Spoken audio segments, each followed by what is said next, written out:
اعوذ باللہ من الشیطان اللعین الرجیم بسم اللہ الرحمن الرحیم وبہ نستعین وہو خیر ناصر ومعین۔ سلسلہ دروس صحیفہ سجادیہ میں آج صحیفہ سجادیہ کی 37 نمبر دعا کا تذکرہ ہے۔ امام زین العابدین علیہ الصلوۃ والسلام ادائے شکر میں کوتاہی کے سلسلے میں یوں دعا کیا کرتے تھے: اے اللہ، بے شک کوئی بھی تیرے شکر کی انتہا تک نہیں پہنچ سکتا مگر تیرے احسان کے ذریعے کہ پھر شکر واجب ہو جاتا ہے، اور کوئی بھی تیری اطاعت کی انتہا تک نہیں پہنچ پاتا ہے جتنی بھی وہ کوشش کر لے مگر تیرے فضل کے ذریعے، لہذا تیرے حقوق کے سامنے مقصر ہی نظر آتا ہے۔ لہذا تیرے بندوں میں سب سے زیادہ تیرا شکر کرنے والا بھی تیرے شکر سے عاجز ہے، اور سب سے زیادہ عبادت کرنے والا بھی اطاعت کی منزل میں کوتاہی کرنے والا ہے، اور سب سے زیادہ عبادت کرنے والا بھی اطاعت کی منزل میں کوتاہی کرنے والا ہے۔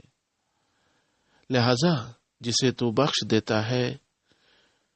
تو یہ تیرا احسان ہے، اور جس سے تو راضی ہو جاتا ہے تو وہ تیرا فضل ہے۔ تو معمولی شکر کی بھی قدر کرتا ہے اور تھوڑے سے عمل اطاعت پر بھی بڑا ثواب دیتا ہے۔ ایسا لگتا ہے کہ جیسے تیرے بندوں کا وہ شکر جس پر تو نے ثواب کو لازم قرار دے دیا ہے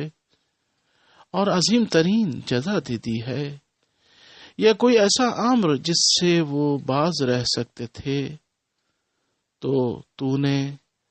ان کے اختیار کا بدلہ دے دیا ہے، یا اس بندے کا اختیار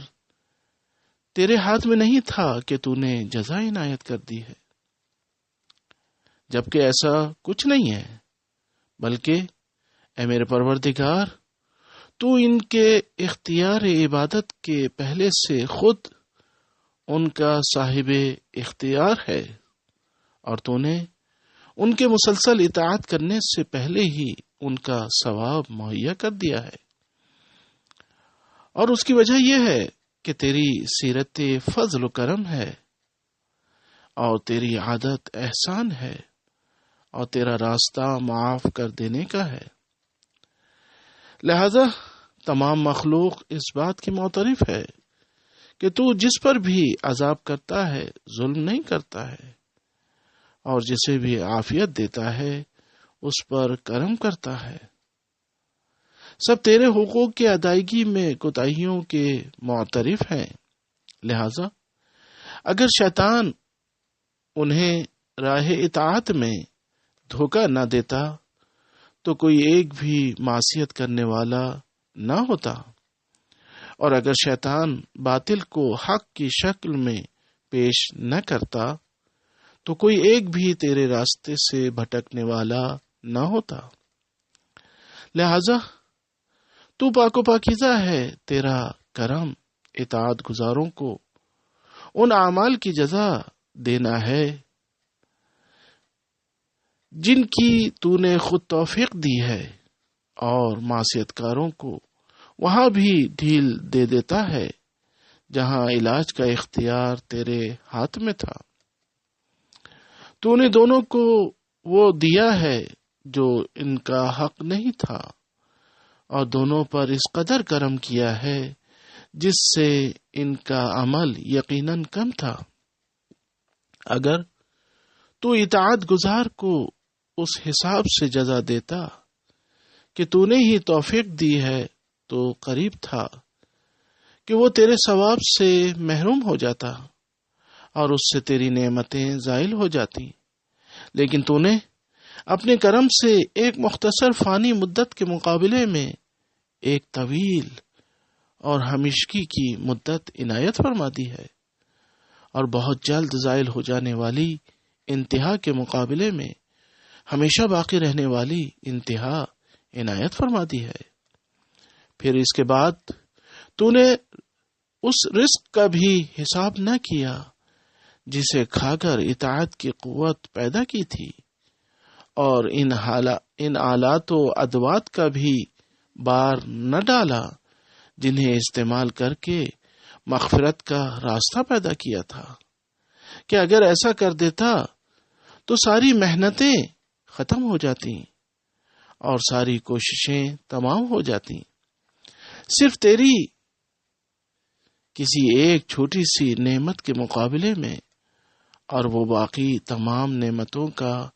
گروی ہی رہ جاتا۔ بھلا وہ کب تیرے کسی ثواب کا استحقاق پیدا کرتا جو کہ ہرگز نہیں کر سکتا تھا۔ اے میرے معبود، یہ اس کا حال ہے جو تیری اطاعت کرنے والا ہے، اور یہ اس کا انجام ہے جو عیادت کرنے والا ہے۔ اس کے بعد جو تیرے امر کی نافرمانی کرنے والا اور تیری نہی کے بعد بھی عمل کرنے والے ہیں، لہذا تو نے ان پر بھی جلدی عذاب نہ کیا کہ معصیت کے حالات کو اطاعت اور توبہ کی حالت میں تبدیلی کر لیں، حالانکہ لوگ پہلے ہی گناہ کی وجہ سے ان تمام عقوبتوں کے حقدار ہو چکے تھے جو تو نے مخلوقات کے لیے مہیا کیے ہیں۔ لہذا جس قدر عذاب تو نے ٹال دیا ہے اور جس انتقام و عذاب کے حملوں میں تاخیر کر دی ہے، وہ سب اپنے حق کو چھوڑ دینے اور اپنے لازم سے کم پر راضی ہو جانے کے مترادف ہے۔ بھلا کون ایسا مالک ہے جو تجھ سے زیادہ کریم ہو، اور کون اس سے زیادہ بدبخت ہے جو ان حالات کے بعد بھی ہلاک ہو جائے؟ واقعاً کوئی نہیں ہے۔ تو بڑا بابرکت ہے کہ احسان کے علاوہ تیری کوئی توصیف نہیں ہے، اور اس قدر کریم ہے کہ تیرے عدل کے علاوہ کسی چیز سے ڈرنے کا امکان نہیں ہے۔ تو اس سے گناہ گاروں کے بارے میں بھی ظلم کا اندیشہ نہیں ہے، اور راضی کر لینے والوں کو کے ثواب سے غفلت کا کوئی خطرہ نہیں ہے۔ لہذا درود بھیج محمد و آل محمد علیہ الصلاۃ والسلام پر، اور مجھے میری آرزوؤں کو عنایت فرما دے اور اپنی ہدایت میں اضافہ فرما دے، تاکہ میں توفیق عمل تک پہنچ جاؤں۔ بے شک تو بڑا احسان کرنے والا کریم ہے۔ وآخر دعوانا ان الحمد للہ رب العالمین۔